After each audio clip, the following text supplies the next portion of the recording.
Hello, this is Emma Curver doing my response video for Module 2, Chapters 4 and 5. For the first section on effective business writing, question 1 that I chose to answer: in what ways does written communication differ from oral communication, particularly in a business context? For that, I have that it depends a lot on what you are most comfortable with. Many people are very comfortable with writing a professional email, writing a memo, typing a report, but they might stumble on giving a speech or leading a client meeting. On the opposite side, there are many people who might be happy to engage with clients and pitch sales, but are going to have a difficult time doing the follow-up notes or describing those interactions with their supervisor in an email afterwards.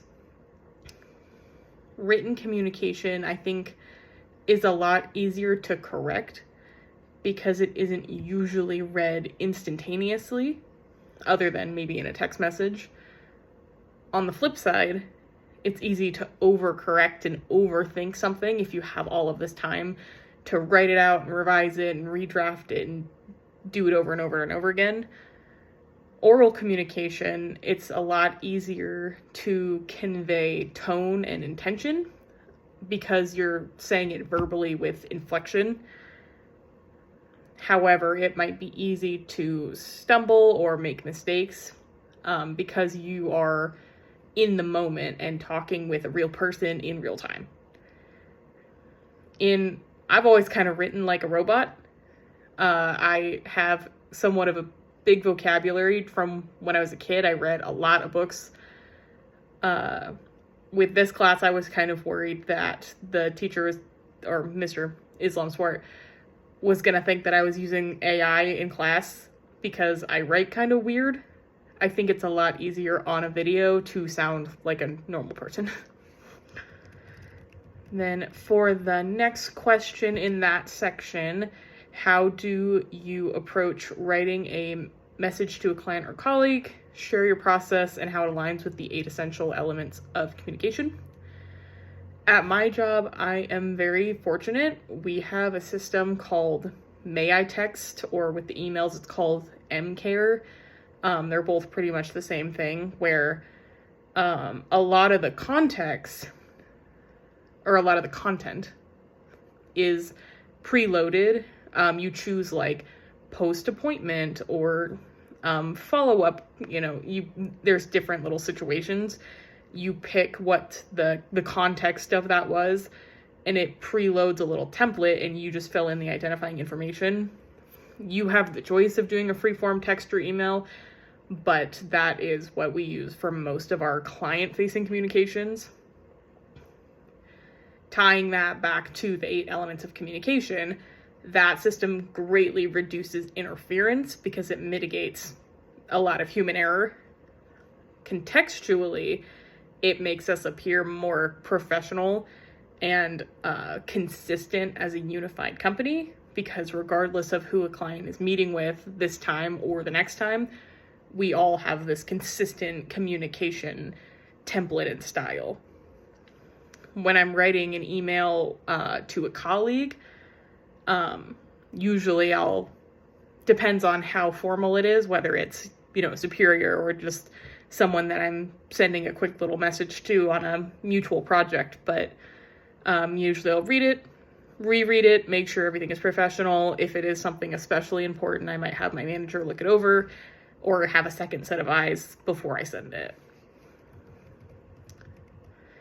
And then in the next section, writing preparation. How do you typically prepare for writing, whether in a business or academic setting? On page 124 of the text, they talked about preparing by determining the purpose of our writing project, searching for facts and information to support our message, and remaining aware of information and facts that detract from our message. When I'm writing something, I usually start by reading the source material, whether that's an email I'm responding to at work or an assignment I'm working on in class.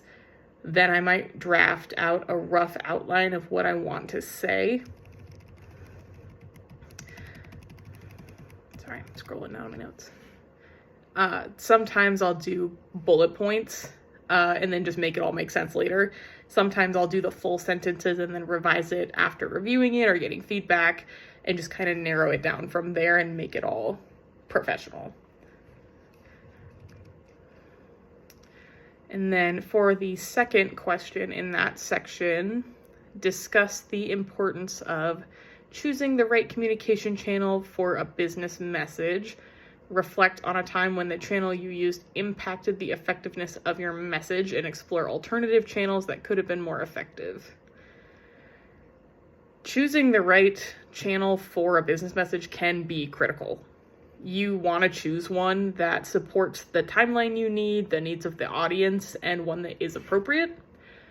Very often at work, I have to reach out to clients that I haven't met before.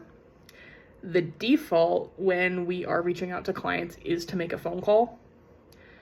There have been several times where I have called a client and had them pick up only to find out they don't speak English. And I was not prepared with a translator on conference call. My message was definitely not effective in that situation because they can't understand me and I can't understand them.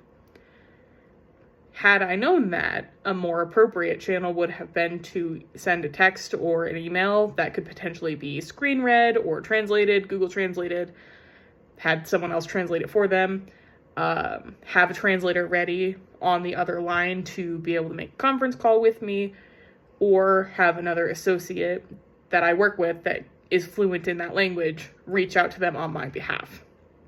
So that's a good example of a time that I was not effective in communicating my message because of interference. Thank you.